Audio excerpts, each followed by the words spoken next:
कांग्रेस एकदम गर्त में जा रही है। 15 दिन के भीतर हजारों लोग ज्वाइन करेंगे। प्रियंका गांधी और राहुल गांधी द्वारा लगातार वरिष्ठ कांग्रेस जनों की उपेक्षा की जा रही है। अजय राय जी जब बनाए गए तो उसके बाद से ही कांग्रेस के सभी जो इतने वरिष्ठ नेता हैं उनको ठेस पहुंचना शुरू। गदौलिया से आगे जब राहुल गांधी जा रहे थे तो उनके साथ चलने वालों की संख्या नगण्य थी।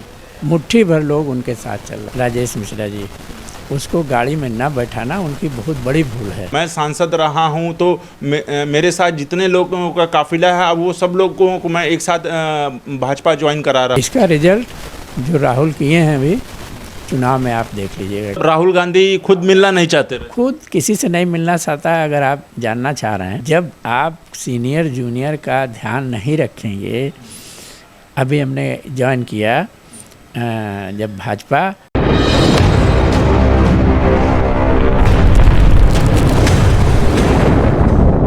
लोकसभा चुनाव की तारीख तय कर दी गई है। इसके साथ 4 जून को जितने भी प्रत्याशी होंगे उनके रिजल्ट आने शुरू हो जाएंगे। ऐसे में पार्टियों में भी काफ़ी उतार चढ़ाव देखने को मिल रहा है। और अभी हमारे साथ कांग्रेस के वरिष्ठ नेता गंगा साहब पांडे जी मौजूद हैं। हम इनसे जानेंगे कि कांग्रेस में, चूँकि अभी हाल ही में कांग्रेस में तमाम जो बड़े बड़े नेता हैं, राजेश मिश्रा जी हों, चाहे मेवालाल जी पूर्व विधायक हों, वो लोग अब भारतीय जनता पार्टी ज्वाइन कर रहे हैं। आपको हम बता दें, ये अभी वर्तमान की न्यूज़ है, गंगा साहब पांडे जी ने भी भारतीय जनता पार्टी ज्वाइन कर लिया है। तो क्या कुछ ये विडंबना रही है कि कांग्रेस पार्टी को छोड़ने के लिए? हम इनसे सीधे ही बात करेंगे। नेताजी, आपका हमारे चैनल में बहुत बहुत स्वागत है। धन्यवाद आपको। आपने पार्टी अब भारतीय जनता पार्टी ज्वाइन कर लिया है। लंबे समय से आप कांग्रेस के लीडर रहे हैं, वरिष्ठ नेता रहे हैं, तो क्या कुछ कारण था कि आपको ये पार्टी बदलनी पड़ी? प्रियंका गांधी और राहुल गांधी द्वारा लगातार वरिष्ठ कांग्रेस जनों की उपेक्षा की जा रही है। इसके बहुत से उदाहरण आप लोग को देखने को मिल रहे हैं। अभी विगत दिनों राहुल गांधी बनारस में आए थे, जो कि हम लोगों के लड़के की उम्र के हैं, और किसी भी वरिष्ठ बनारस के कांग्रेसी को, चाहे वो पूर्व सांसद रहा हो, पूर्व विधायक रहा हो, छात्र संघ का BHU जैसी संस्था का अध्यक्ष रहा हो, सभासद रहा हो, किसी को अपनी गाड़ी में नहीं लिए और न उनसे मिलने की कोशिश किए। सिर्फ आए और चले गए। इसका परिणाम ये हुआ कि गदौलिया से आगे जब राहुल गांधी जा रहे थे तो उनके साथ चलने वालों की संख्या नगण्य थी। मुट्ठी भर लोग उनके साथ चल रहे थे। बस न बनारस की जनता थी, न बनारस के कांग्रेस जन थे, न समाज सेवी थे, न यहाँ का कोई संगीतकार था, न यहाँ का कोई साहित्यकार था।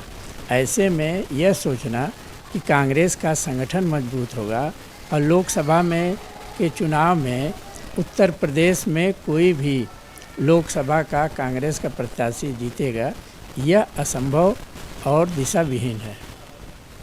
पूर्व में अभी कुछ दिन अभी बीते हैं, करीब 15 से 20 दिन, पूर्व सांसद राजेश मिश्रा जी भी जो है पार्टी बदल लेते हैं। फिर मेवालाल जी भी पार्टी बदल लेते हैं, चूँकि वो भी विधायक रहते हैं।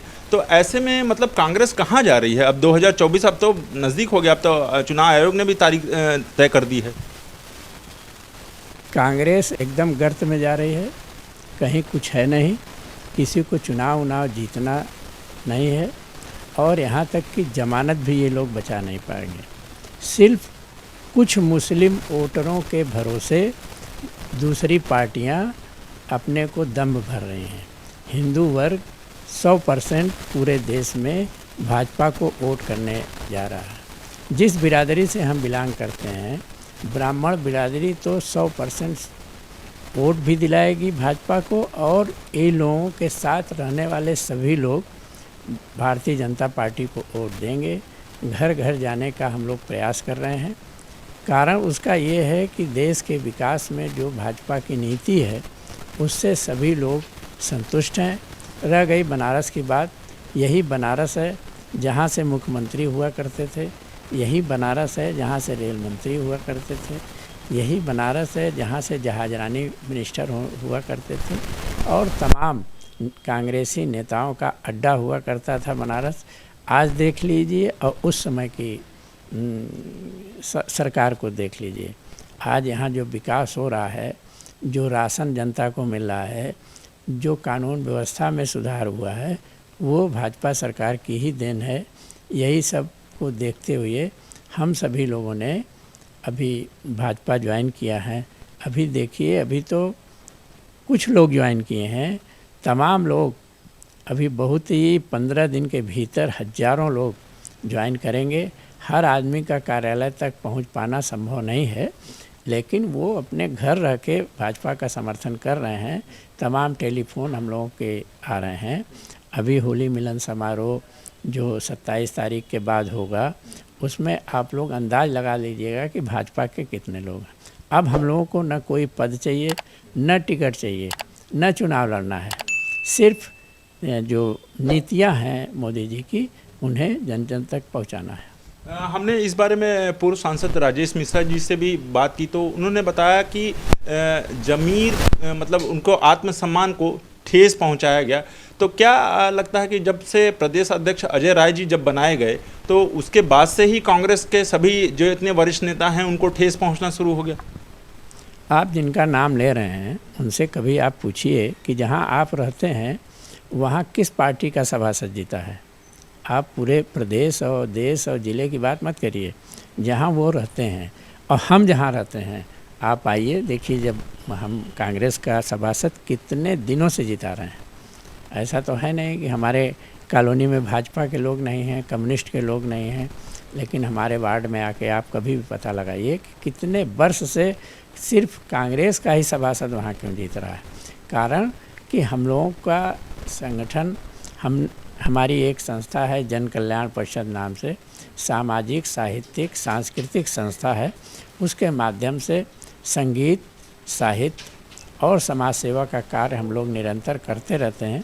कभी ब्लड डोनेशन कराते हैं, कभी गज़ल का प्रोग्राम कराते हैं, पूरे बनारस के कोने कोने में कराते हैं, एक मोहल्ले में नहीं कराते हैं। और हज़ारों लोग उससे जुड़े हुए हैं, जिनको न नेतागिरी करना है, न नेता उनको विधायक होना है। इस तरह के तमाम लोग बनारस में हैं और आगे उसका रिजल्ट आना है।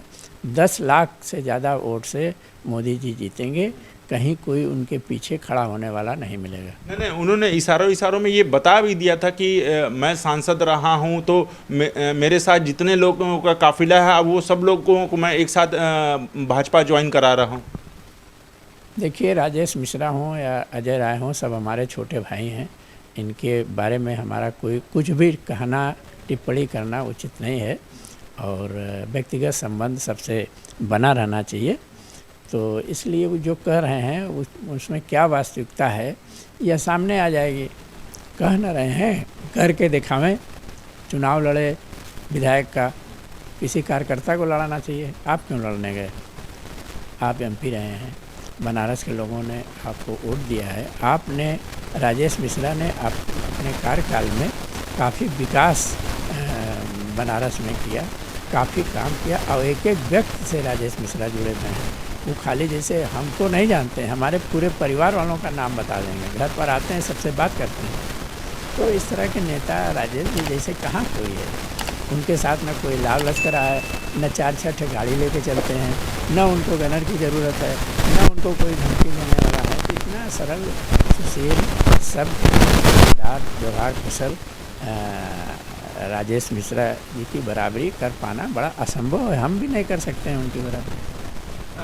हम आपसे ये जानेंगे, जब राहुल गांधी भारत जोड़ो यात्रा निकाल रहे थे, राहुल गांधी न्याय यात्रा निकालते हैं, तो मानते हैं कहीं ना कहीं उनसे ये ऐसा कुछ मिस्टेक होता जा रहा है, या पुराने जो लोग हैं या खड़गे जी हैं, जो पुराने नेता हैं, उनको अपेक्षित करते जा रहे हैं?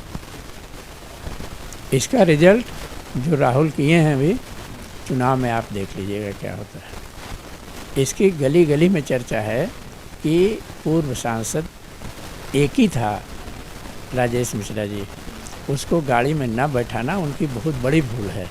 और इसका परिणाम अभी आने वाले चुनाव में उनको पता लग जाएगा। इसके बाद भी जो चुनाव होगा, राजेश मिश्रा की अहमियत को कांग्रेस वाले जान लेंगे। उन्होंने पल्लवी पटेल को बैठा रखा था अपनी गाड़ी के जीप पर। अब उसके बारे में हम जानते नहीं हैं, हम वहाँ गए भी नहीं थे। हम कांग्रेस के न सदस्य हैं और न कांग्रेस के किसी कार्यक्रम में 20 साल से हम गए भी नहीं हैं।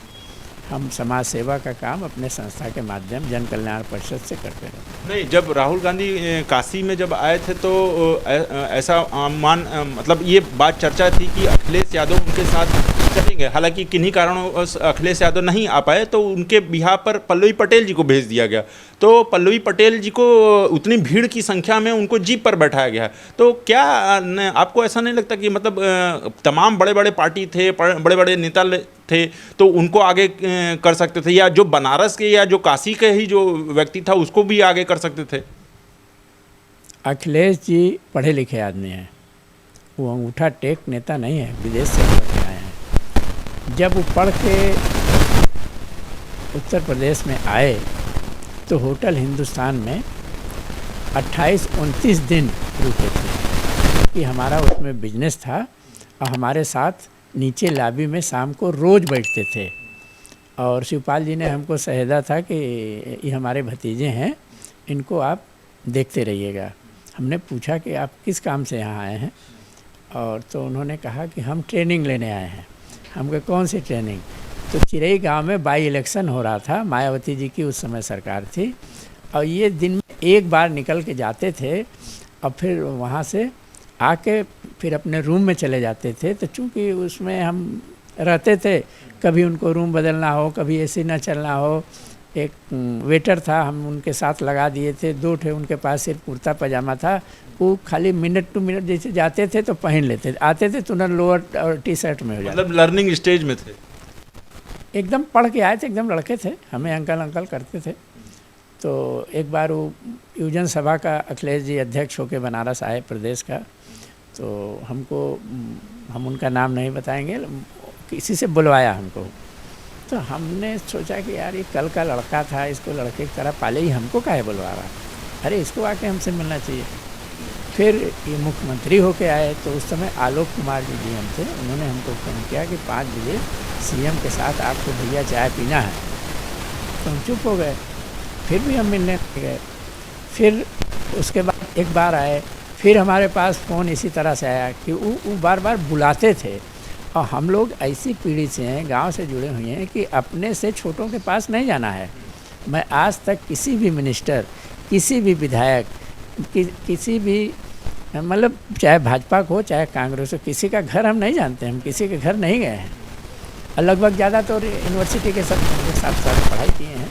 एक औरंगाबाद हाउस छोड़ के हम किसी के घर न गए हैं, ना आगे हमको जाना है, ना हमें कोई सिफारिश करना है। तो अखिलेश को हम नज़दीक से जानते हैं। हमने राजनाथ जी हमको व्यक्तिगत तौर से जानते थे, और हमारे ऊपर एक हरिजन एक्ट का मुकदमा हो गया था, बिजली विभाग में प्रदर्शन कर रहे थे, बिजली की दिक्कत थी, तो हम एक्सियन हरिजन था तो उसने कर दिया था। तो ना हमारा मुकदमा, हमारे बचपन के दोस्त हैं नरेश अग्रवाल जी, हम साथ साथ चंदासी कोयला मंडी में कोयला बेचते थे कभी, बाद में वो भी नेता हो गए, माला मिनिस्टर हो गए। तो वो हमको ले के गए, तो राजनाथ जी कह रहे हम तो चीन ही रहे हैं इनको, गुरुजी को, ये वो, लेकिन किसी ने हमारा मुकदमा नहीं हटाया। अखिलेश से हमने किसी तरह से ताज होटल लखनऊ में मुलाकात किया, और वो थे, कोई था नहीं भीतर लॉबी में। जब वो आए तो उनकी वाइफ थी डिम्पल जी, और एक कोई गनर था, और डीएम जो लखनऊ के थे वो थे। और उन्होंने हमको देखा, हमारा हाथ पकड़ लिया, अंकल को हमारे बारे में बताया कि चाचा हमको 27-28 दिन बच्चे की तरह पाले हैं, और उनसे कहे आइए खाना खा लीजिए। क्योंकि इन लोग को मौका कम मिलता है पत्नी के साथ होटल में जाने का, तो हमने कहा नहीं, हमारा टिकट है, हम अभी चले जाएंगे। जबकि हमको दूसरे दिन जाना था, हम उनके साथ खाने नहीं गए। उन्होंने कहा हमारे लायक काम बताइए, तो वही हरिजन एक्ट वाला हमने एप्लीकेशन उनको दिया। तो उन्होंने कहा कि चाचा एक नंबर लिख लीजिए, ये नंबर हम नहीं उठाते हैं, रात को ही रजिस्टर हमारे पास आता है, काम होगा तब बताइएगा, ना होगा तब भी बताइएगा। और उन्होंने हमारा मुकदमा हरिजन एक्ट का शासन से वापस कर लिया। अच्छा, उन्होंने वापस करा दिया। तो आप तो इतने लंबे समय से कांग्रेस पार्टी की सेवा करते थे, तो आप तो मिनटों में आप अपनी ये सारी समस्या दूर कर सकते थे। उस समय कांग्रेस की सरकार नहीं थी ना, मायावती की सरकार थी जब हरिजन एक्ट लगा, ठीक है। और नहीं, नेता तो कहने का मतलब है कि एक नेता अपने पे मतलब अपनी पार्टी से तो कह ही सकता है। अब एक समाजवादी पार्टी के यहाँ एमपी थे जिनका बहुत सा बड़ा बड़ा होटल है, उनके पास भी हरिजन एक्ट का मुकदमा था, वो तो नहीं हटवा पाया उनका अखिलेश से करके। बाद में हमारे घर आ गए, पूछे हमसे कि कैसे आपका हटा, हमारा तो नहीं हटा, हमने मुख्यमंत्री को कागज़ दिया। हम कुछ बोले नहीं, हम क्या बताएं कैसे हटा। अच्छा, हम आपसे एक जानना चाहेंगे, चूँकि हमें भी सूत्रों के द्वारा जानकारी मिली कांग्रेस पार्टी की तरफ से, अब जो कांग्रेस पार्टी में जो लोग बचे हुए हैं वो भी मतलब इस बात को दुहाई दे रहे हैं कि जब राहुल गांधी काशी में आए थे तो कुछ देर के लिए विश्राम करने के लिए एक निजी स्कूल में गए थे, और तमाम जो बड़े बड़े नेता हैं या पार्टी में पदाधिकारी लोग हैं, राघवेंद्र चौबे जी और अजय राय जी के ऊपर इल्ज़ाम लगा रहे हैं कि ये लोग मिलने नहीं दिए। क्या ऐसा कुछ है? नहीं नहीं, ऐसा कुछ नहीं। क्यों, कोई किसी से मिलने नहीं दिया, वो मिलने चाहेंगे तब ना मिलेगा कोई, ऐसा नहीं है। इस नेचर के ये लोग हैं भी नहीं कि किसी से मिलने न दें। और जब कोई नेता मिलना चाहेगा तो ये क्या करेंगे, इनके बस का चीज़ थोड़ी होता है, खुद ही मिलेगा, निकल के बाहर आ जाएगा। लेकिन मतलब राहुल गांधी खुद मिलना नहीं चाहते? खुद किसी से नहीं मिलना चाहता है। अगर आप जानना चाह रहे हैं तो हम एक घटना आपको बता रहे हैं। कांग्रेस की सरकार नहीं थी, अर्जुन सिंह देश के जाने वाले नेता थे और एक राजा परिवार के थे, हमारा उनसे जान पहचान था। वो जाके रिसेप्शन पर राहुल गांधी के बैठे थे और जब निकले तो राहुल गांधी उनको देखे तो खड़े रुक गए, हाथ जोड़े, अरे आप यहाँ कहाँ कैसे आ गए, आपको हमारे पास आना चाहिए। कहे हम 3 महीना से टाइम मांग रहे हैं, तुम अपने पास बुला नहीं रहे हो, तो हमारी मजबूरी है, क्या करेंगे बताओ। इतने दिन से कांग्रेस की हम सेवा की है, अब 3 महीना से हमको टाइम नहीं दे रहे, तो हम सोचे कि वहाँ लाइन में बैठे रहेंगे, आओगे तो मिलेंगे। जो व्यक्ति टैलेंट होगा उसको किसी परिवारवाद का, जातिवाद का कोई असर नहीं पड़ना है। और टैलेंट नहीं होगा तो ऐसा थोड़ी है कि दूसरी सरकार में कांग्रेस के विधायक नहीं भरे, दूसरी सरकार में कांग्रेस के एमपी नहीं भरे, ऐसा नहीं है। ये है कि आदमी थोड़ा जब पावर में रहता है तो थोड़ा वो धूप से बचता है, मेहनत से बचता है, लोगों से बचता है कि कोई काम न बता दे, तो उसमें वो थोड़ा नुकसान उठा जाता है। राहुल जी को तो राजनीति विरासत में मिली है, उनके नाना जी फिर थे, इंदिरा गांधी जी थी, फिर सोनिया गांधी थी, मतलब राजीव गांधी जी भी थे, तो मतलब इनको तो विरासत में मिला है, बाकी लोगों को तो मान लीजिए वो अपने बल पर बने हैं। देखिए, जो आदमी को विरासत में मिला उसको क्या पता है कि FIR क्या होता है, आदमी जेल में कैसे रहता है। हम लोग तो इंदिरा गांधी के समर्थन में जब जेल गई थी तो यहीं शिवपुर जेल में 20 दिन जेल में थे, तो हम लोग को पता है जेल में कैसे सोया जाता है, ज़मीन पर कैसे पुलिस लाठीचार्ज करती है, कैसे पकड़ती है, कैसे ट्रक में भर देती है। तो ये सब उनके साथ थोड़ी होता है, वो तो दिखावा के लिए भाई उनके साथ इतनी सिक्योरिटी रहती है कि पुलिस भी हिम्मत नहीं करती कि उनको कुछ कर दे। उनको कोई राहुल जी हों या अखिलेश जी आज मान लो मुख्यमंत्री नहीं है तो इनको कोई प्रशासन थोड़ा प्रताड़ित कर देगा जब तक इनके खिलाफ कोई FIR नहीं हो, ऐसा नहीं है। और कांग्रेस के जितने भी लोग हम तो बनारस के बारे में जानते हैं, हम कोई प्रदेश के नेता नहीं रहे, प्रदेश में महामंत्री वगैरह ज़रूर है, लेकिन अच्छे लोग हैं, ऐसा कुछ नहीं है कि वो किसी से मिलने ना दें। ना प्रदेश अध्यक्ष मना कर पाएंगे और ना शहर अध्यक्ष मना कर पाएंगे। अगर कोई मिलना चाहेगा तो खुद ही निकल के मिलेगा, ये क्यों मना करने जाए। नहीं तो ये तो बार बार हर खुले मन से कहते हैं कि हम आपके शुभ चिंतक हैं, युवाओं को हम रोजगार देंगे, तमाम तरह की योजनाएं का बात करते हैं। जब सरकार थी तो कितना लोगों को रोजगार दिया। पंडित कमलापति जी ने कई लाख लोगों को रेलवे में भर्ती किया, कई लाख। और हम लोग के हाथ में अगर कोई कागज़ आ जाता था, कोई भी कागज़, और अगर उनके सचिव को हम अपने हाथ से इसे दे देते थे, या हमें छोड़ दीजिए कोई भी दे देता, अगर कक्षा 8 पास है तो भी नौकरी पा गया, हाई स्कूल पास है तो भी पा गया, इंटर पास है तो भी पा गया। हम अपनी बात नहीं कर रहे हैं, हम तो प्रेसिडेंट थे। कोई भी कांग्रेसी दे देता था कागज़, बाबू को नहीं देना था, मतलब पंडित जी को नहीं देना था, उनके JN मिश्रा जी को देना था। आप देंगे, नौकरी पक्की है। कुछ आज भी, अब तो उस समय के लोग सब रिटायर हो गए हैं, लगभग हमारी जानकारी में तो अब रेल सेवा में नहीं है उस समय के लोग, लेकिन वो भी मिनिस्टर थे। आज क्यों नहीं नौकरी दे रहे हैं? वही रेल मंत्रालय है, वही मुख्यमंत्री है, वही रास्ता चलते चलते हमको नारायण दत्त तिवारी बीडीए का मेंबर बना दिए। मुख्यमंत्री थे ये लोग, हम लोग लड़के थे, अध्यक्ष थे, अपने कार में बैठाते थे। वो सीधे अब वो देखिए 4 मुख्यमंत्री हमारे कार्यकाल में थे, वीर बहादुर सिंह जी, नारायण दत्त तिवारी जी, श्रीपति मिश्रा जी, राजा विश्वनाथ प्रताप सिंह जी। ठीक है, आप आसानी से मिल सकते थे उनसे, आसानी से। इंदिरा जी आई हुई थी सर्किट हाउस में, एक टोलिया डीएम थे, वो हमारे पीछे खड़े थे। उस कमरे में कोई नहीं था, उनका भी सिक्योरिटी, एक डीएम खाली थे। हम कुछ नहीं थे, हम तो विधायक थे नहीं कभी। और आराम से इसे बात की कि क्या था मामला, क्यों हवाई अड्डे पर वो ना शोर को गुल करते थे, क्यों गुल कर रहे थे तुम लोग, क्या था वहाँ मामला? तो हमने बताया जो परेशानी थी।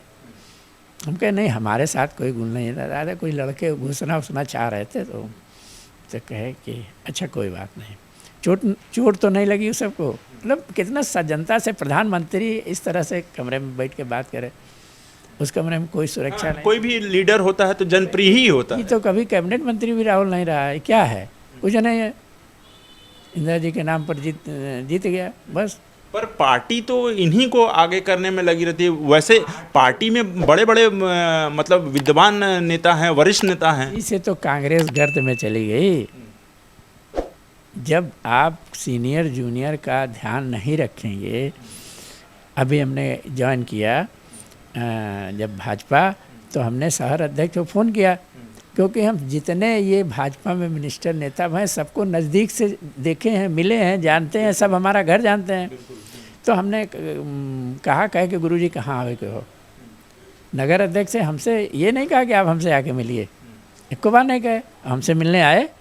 हमने कहा यार हमारा भी पार्टी कार्यालय तो नहीं है और हम चाहते हैं पार्टी कार्यालय आप हमें ज्वाइन करा दीजिए, हमारे साथ कोई नहीं आएगा, हम स्कूटी से आएंगे और ज्वाइन कर लेंगे, क्योंकि हमारे दामाद सभासद हैं भाजपा में।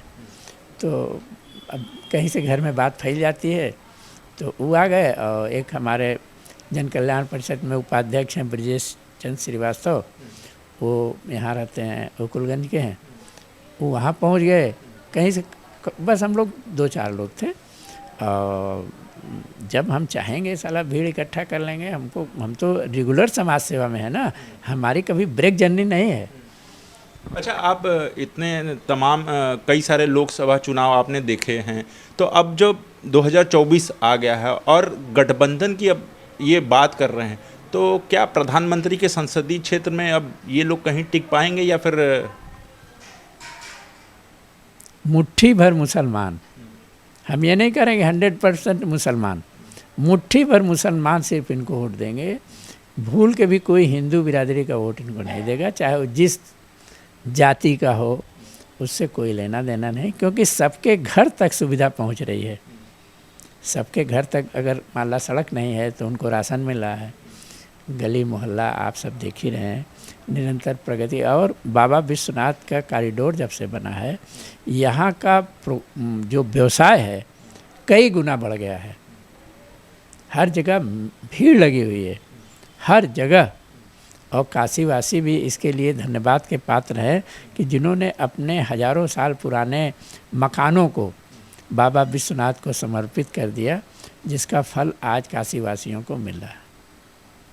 तो ये थे वरिष्ठ नेता कांग्रेस के, पूर्व में कांग्रेस के गंगा साहब पांडे जी, जिन्होंने बताया कि कांग्रेस में जो वरिष्ठ जो नेता हैं उनको अपेक्षित किया जा रहा है, मतलब उनका कोई सम्मान नहीं किया जा रहा है, मतलब उनको नज़रअंदाज किया जा रहा है, कह सकते हैं आप। तो इस लिहाज से लगातार जो है कांग्रेस के जितने भी लीडर हैं या पार्टी में लोग हैं, वो लोग अब पार्टी बदल रहे हैं, सीधे भारतीय जनता पार्टी ज्वाइन कर रहे हैं।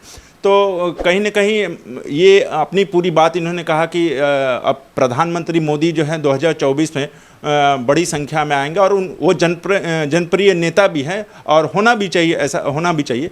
तो अभी तक के लिए इतना ही। उत्तम सवेरा के लिए मैं अशोक पांडे, धन्यवाद।